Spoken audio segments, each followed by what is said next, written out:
دوسری کیفیت ہے جس کا آپ نے ذکر کیا ہے، وہ ویسے حالات نہیں ہیں. وہاں صرف ہندوؤں کو جو بعض مذہبی تنظیمیں ہیں جو مسلمانوں کے خلاف ایسا تعصب رکھتی ہیں وہی زیادہ فعال ہیں، لیکن حکومت، قانون سازی، پریس، عدالت یہ ان معاملات میں مداخلت نہیں کرتی یا ان میں انٹر نہیں ہوتی.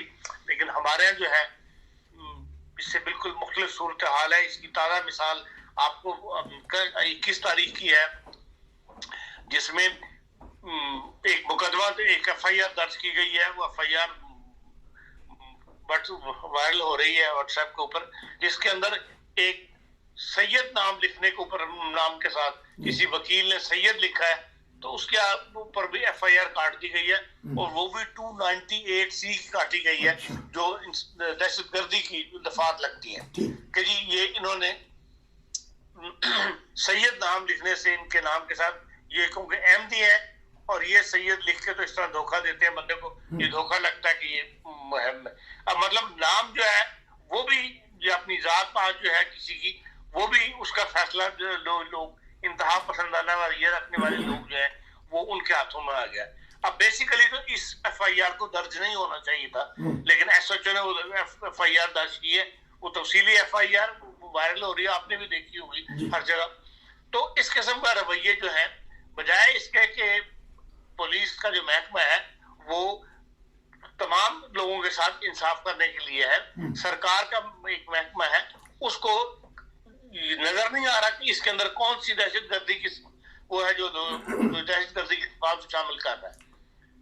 آپ جو پاکستان کے آئین کے اندر جو دوسری دفعات ہیں ان میں سے کوئی دفعات، لیکن مقصد یہ ہوتا ہے بندے کو تنگ کرنا، اس کو ایسا پھنسانا کہ بھئی اس کے اوپر سخت سے سخت سزا اس کو ملے، اس لیے وہ 295C یا 298C جو ہے وہ اس کو لگا دیتے ہیں. تو یہ رویے جو ہیں یہ دن بہ دن بڑھ رہے ہیں پاکستان میں، لیکن ایسے رویے بھارت میں نہیں ہے، کیونکہ آپ نے دونوں ملکوں کا متقابلی جائزہ پیش کیا ہے، یا دونوں کا ذکر کیا ہے، اس لیے دونوں ملکوں کا ذکر آ رہا ہے بار بار. بہرحال وہاں کی صورتحال یہاں سے مختلف ہے. یہاں تو ججز جو ہیں وہ ابھی پیچھے ہائی کورٹ کے ایک مقدمے کی سماعت کے دوران انہوں نے بار بار پولیس اہلکار کو کہا تم ملزم کو نہیں پیش کر رہے، انہوں نے کہا جی ملزم ہمیں مل نہیں رہے. تو اس نے کہا کہ پھر سرکار کی نوکری چھوڑ دو اور چناب نگر کی نوکری استعمال، چناب نگر والوں کی نوکری کر لو. اس کا صاف مطلب ہے کہ یہ جو جج ہے اس کے ذہن میں یہ فیصلہ کیا کہ یہ چناب نگر والوں کا ساتھ دے رہا ہے پولیس اہلکار. اس کی کیا مجبوری تھی اب یہ تو ہمیں نہیں پتا، ہو سکتا وہ بندے وہاں نہ ہوں، لیکن اسے اس قسم کے الفاظ نکلے جو تو انصاف کے بیسک تقاضوں کے خلاف بات ہے، لیکن وہاں اوپنلی ہو رہا ہے پاکستان کے اندر. تو بہرحال جو یہ رویے جو ہے یہ دن بہ دن بڑھ ہی رہے ہیں، جس سے جو ملک کا نقصان ہو رہا ہے اس کے اوپر بھی کوئی ایسی بات نہیں ہے. جو نیشنل اسمبلی دیکھ لیں، وہاں بھی ابھی چترالی صاحب کی تقریر پتہ نہیں آپ نے سنی کہ نہیں سنی، عبدالکریم چترالی صاحب ہیں، انہوں نے بھی انہی موضوعات کے اوپر بڑی صاحب تقریر کی ہے. قومی اسمبلی کا کام جو ہے وہ ملک کے لیے قانون سازی کرنا ہے یا ملک کو بہتر آگے لے کے جانا، ایسی اسکیمیں لے کے آنا ہے کہ بھئی جس سے ملک آگے کی طرف جائے. وہاں بھی سارے کام ٹھپ پڑے میں، اور یہ اس قسم کے کاموں کے لیے یہ لوگ شیر ہیں کام کرنے کے لیے کہ جی 2017 میں مقدمہ قائم ہوا تھا توہین مذہب کا، 2022 میں جا کے فیصلہ ہوا، حکومت نے اس کے خلاف اپیل کیوں کی ہوئی ہے. ان باتوں کے اوپر نیشنل اسمبلی کا وقت جو ہے وہ ضائع ہوتا ہے. تو یہ رویہ ہے دن بہ دن جو ہے ملک کے لیے نقصان دہ بن رہا ہے، لیکن ابھی تک تو کسی کو فکر نظر نہیں آتی، اور سب اس بیتی گنگا میں ہاتھ دھو رہے ہیں. ہر کوئی جو چاہے عمران خان ہو چاہے وہ دوسری سیاسی پارٹی، وہ یہی سمجھتے ہیں کہ عوام کے دل جیتنے کے لیے بجائے اس کے عوام کو گائیڈ کریں، ان کی رہنمائی کریں کہ بھئی ان باتوں سے ملک کے لیے نقصان ہے، معاشرے کے اندر نقصان ہے، معاشرہ آپس میں پھٹتا ہے، ایک دوسرے سے دشمنی شروع ہو جاتی ہیں. معاشرے کو ایک کرنے کے لیے ایسے اقدامات اٹھائیں، ایسی پالیسیاں لے کے آئیں، ایسی تقریریں کریں. یہ نہیں ہو رہا، بلکہ ہر وہ کام ہو رہا ہے جس سے نفرت جو ہے وہ بڑھتی ہے. جس سے نفرت بڑھتی ہے، کیونکہ آپ نے بھی کافی عرصہ وہاں گزارا پاکستان میں اور خبریں ملتی رہتی ہیں. پہلے تو صرف جو عوام تھا یا مولوی تھا ممبر میں یا مسجد میں بولتا تھا، اب تو عوام بھی گلی کوچوں میں ایسی باتیں کر دیتے ہیں جس سے نفرت پھیلتی ہے. اور اسی معاشرے میں جس طرح جب نیشنل اسمبلی کے فلور سے ایسی باتیں ہوں گی تو پھر عوام میں بھی ایسی باتیں پھیلیں گی. ہاں ٹھیک ہے، کیونکہ نیشنل اسمبلی میں ناظرین آج جو چترالی صاحب نے تقریر کی ہے اس میں بھی مذہبی رنگ دیا گیا ہے اور بھڑکایا گیا ہے. اور ویسے جس طرح آپ نے کہا کہ جماعت احمدیہ تو ایک پرامن پرسکون رہنے والی جماعت ہے ملک کی ترقی کے لیے، اور باہر اور پاکستان میں بھی جہاں تک کوشش ہوتی ہے اسلام کی سربلندی کے لیے کام کرتی ہے.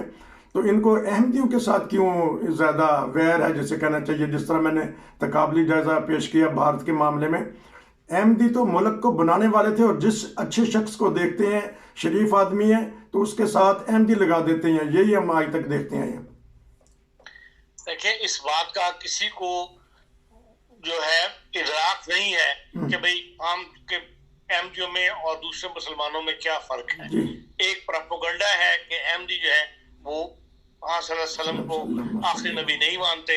یہ جو جس قسم کی گفتگو جس قسم کے الزام لگانا چاہتے ہیں یہ لوگ لگا دیتے ہیں. ان کے جواب دینے کے تمام راستے جو بند کیے ہوئے ہیں. اس لیے یک طرفہ پروپیگنڈا کی وجہ سے عام آدمی تک یہی اب میسج ہے، یہ یہی سمجھتا ہے کہ بھئی ان کو صلی اللہ علیہ وسلم سے جو محبت ہے مسلمانوں کو پاکستان کے اندر جو ایک ماحول بنا ہوا ہے اس کے اندر وہ کوئی دوسری بات سننے پسند نہیں کرتے، اور وہ ہر اندھی بات اندھا جو ہو کے یقین کر لیتے ہیں بجائے اس کے کچھ تحقیق کریں کہ یہ واقعی ایسے ہی ہے، یا کوئی احمدی مذہب کا مطالعہ کرے، ان کی لٹریچر کو پڑھے.